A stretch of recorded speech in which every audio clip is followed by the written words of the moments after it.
Good afternoon, everybody. So happy to be here. Just landed directly from the airport from the Netherlands. So bear with me if I'm a little bit jet-lagged. First of all, I'd like to thank MasterCard for actually holding this. And I have to say, I know firsthand their commitment to inclusive growth. They've been great partners of mine, and I would like to have a huge applause to them because it was some 10 years ago that they, together with me, they made a very big commitment to actually have inclusive finance as one of the spear policies. So thank you very much, MasterCard.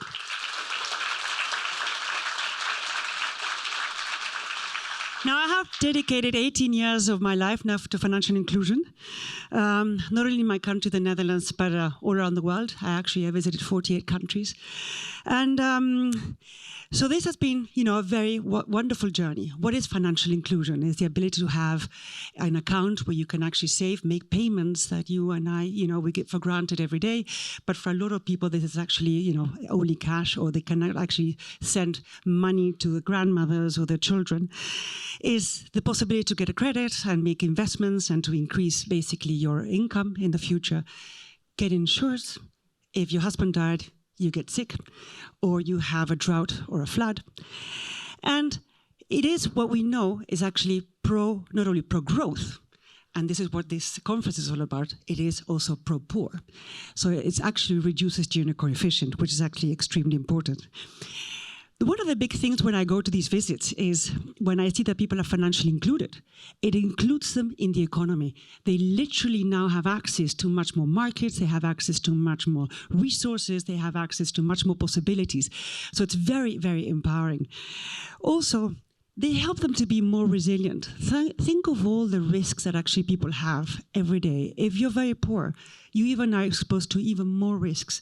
So there's much more reason for this issue, which is actually called resilience.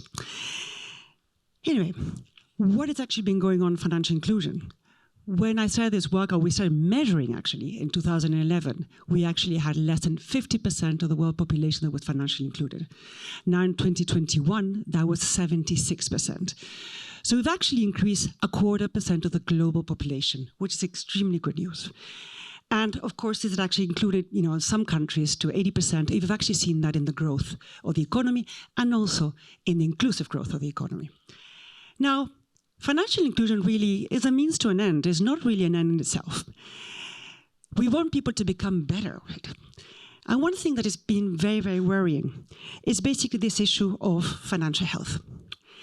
So when we actually get to these people, we actually have to ask the question, do these financial services that we're actually providing to them, are helping them increase their resilience? Are they helping them to really be able to confront all these risks that I was actually talking about?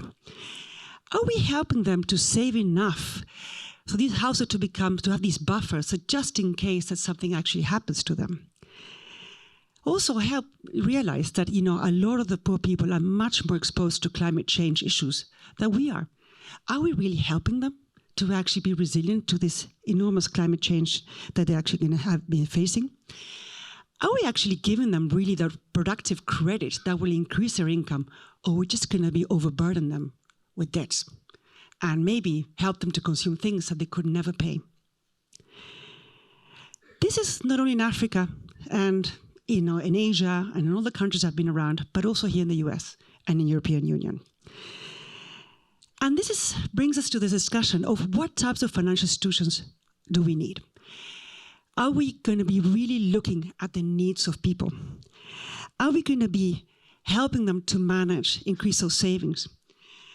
And are we going to keep on doing issues like buy now, pay later, instead of actually saying save now, buy later?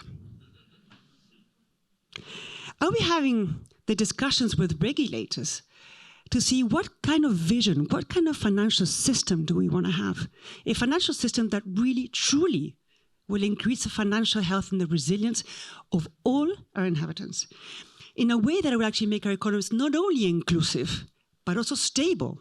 And the number one reason for a central bank of any given country is financial stability. What role can technology play in this situation? Are we helping clients budget better?